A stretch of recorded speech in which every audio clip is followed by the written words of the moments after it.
Bueno, estamos aquí para la audiencia de Ávila TV. Un honor muy grande para nosotros entrevistar a Evo Morales, presidente de la hermana República de Bolivia, la hija predilecta del Libertador. Nosotros, bueno, esto salió así como por casualidad gracias a la ayuda de la Embajada de Venezuela aquí en Bolivia y creemos que, bueno, para nosotros es algo histórico poder entrevistarlo a usted, ¿no? Yo creo que ante todo lo primero sería bueno, la audiencia de Ávila TV, que es un canal de la ciudad de Caracas, es una audiencia bastante juvenil, ¿no? Urbana, que Evo Morales se presentase un poco. ¿De dónde viene Evo Morales? ¿Quién es Evo Morales? ¿Cómo es eso que Evo Morales llega a la presidencia de Bolivia? Además, históricamente, un gran cambio porque es el primer presidente indígena que llega a la presidencia de una república latinoamericana. ¿Cómo se...? Un breve cuento de su historia. Bueno, muchísimas gracias por esta entrevista. Un saludo a la amable audiencia de esta red comunitaria televisiva en Venezuela. Bueno, comentar de mi vida es Ya lo he hecho varias veces. algo importante, pero también histórico. Yo nací en una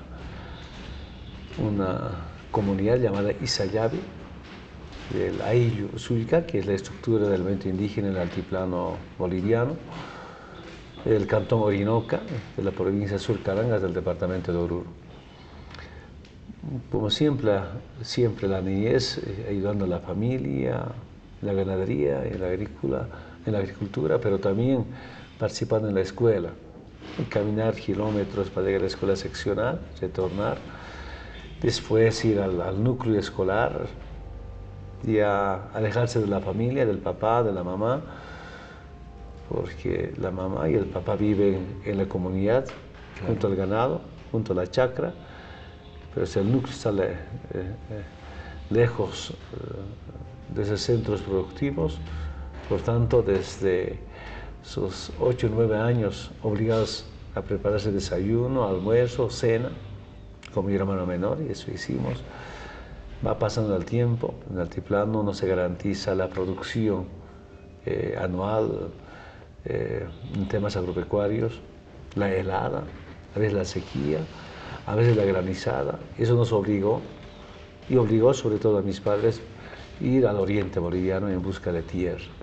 Primero fuimos al departamento de La Paz, en los Yungas, los terrenos eran carísimos. Después fuimos a Chapare, Cochabamba, encontramos ahí, con cierta deuda de económicos compramos tierra, me quedé ahí.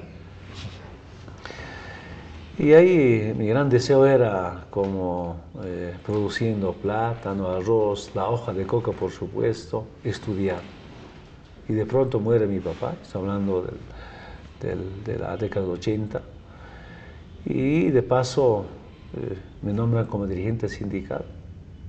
Y empezamos la lucha sindical, sin pensar en la presidencia, sin pensar todavía en temas partidarios, sino cómo defender la tierra para el movimiento campesino, defender los derechos humanos, defender la hoja de coca, que la hoja de coca en su estado natural no es dañina para la salud humana. Y esta lucha va desarrollándose, y aquí hay un tema central.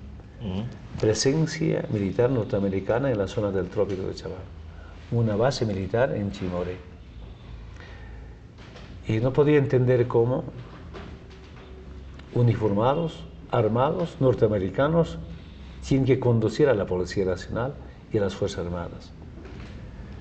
Yo me fui al Chapare después de prestar mi servicio militar obligatorio, y las Fuerzas Armadas me enseñaron que ningún uniformado, armado, extranjero puede operar, puede caminar o puede estar en Bolivia, excepto en las embajadas, si tienen por su seguridad interna. Algo así me enseñaron.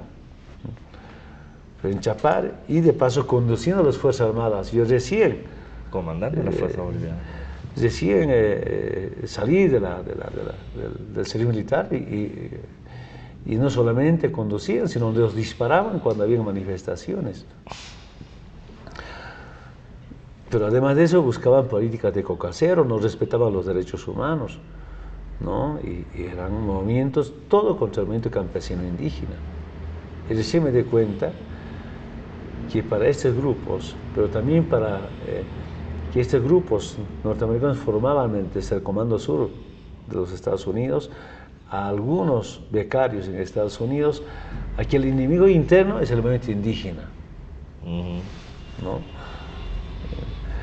Pero nos hicieron despertar acá, se trata entonces de defender la dignidad, la soberanía de nuestros pueblos, es decir, la defensa de la hoja de coca, la defensa de la tierra y la defensa de los derechos humanos nos hizo despertar ideológicamente, retomar las luchas de nuestros abuelos, de nuestros antepasados en defensa del territorio, que son los recursos naturales, la tierra, esa lucha histórica. Entonces, ¿qué estamos haciendo acá?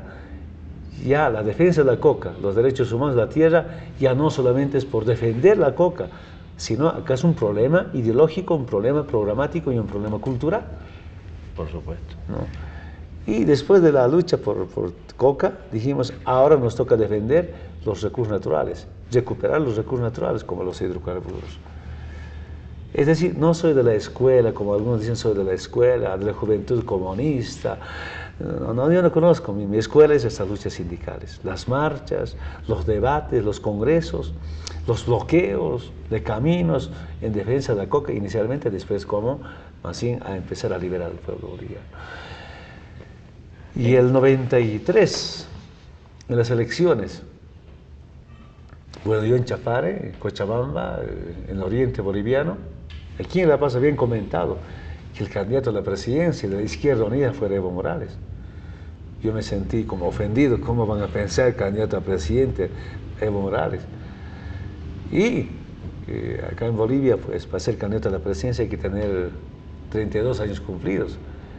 Yo no tenía 32 años cumplidos. Después de comentar, no, pero Evo no tiene 32 años cumplidos. Ah, entonces descartaron, ¿no? El 97 ya tenía más de 32 años. Me proclamaron como candidato a la presidencia en la ciudad de Potosí, un gran congreso nacional del movimiento campesino indígena. Bueno, en ese acto, en ese congreso nacional, había fiesta, música, habían parejas, mujeres para bailar. Yo acepté de emoción. Claro. Y al día siguiente, o esa noche, al retornar a Cochabamba con mi delegación, me he arrepentido. ¿Cómo va a ser candidato a la presidencia? Con la resaca después de la fiesta, ¿no? Decía que se están haciendo la burla de mí, ¿no? Como puede ser presidente, yo no se hacen la burla. Toda la noche no dormí en el bus.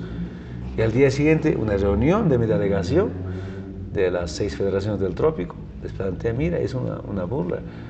Que imposible puede ser presidente, se hacen la burla. Yo no quiero ser.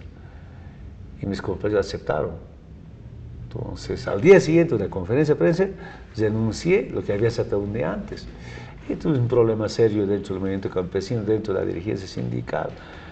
Inclusive algunos compañeros me acusaron que el Evo Morales, nuestro dirigente, habla del instrumento político de la liberación, instrumento político por la soberanía de los pueblos, pero ahora desecha la candidatura. Entonces quiere decir que el Evo Morales está comprometido por debajo con los partidos de la derecha, por eso no acepta ser candidato a la presidencia. Pero aquí viene otro tema. Impulsamos un movimiento político desde el movimiento campesino indígena, desde el 94-95. Este llamado el movimiento al socialismo, conocido como instrumento político por la soberanía de los pueblos, no ha sido fundado por un grupo de politólogos, intelectuales, claro, sino después de tanta lucha decidimos que también los pobres necesitamos un instrumento político. Si los ricos tienen un instrumento político, es el MNR, Podemos ahora, ADN, para defender el latifundio, para defender sus grandes industrias, que los pobres no tenemos un instrumento político, crearemos un instrumento político para liberarnos. Y para avanzar con el instrumento político hay que acabar con el pongueaje político. Había un pongueaje político. Bueno, es otro debate. No, claro.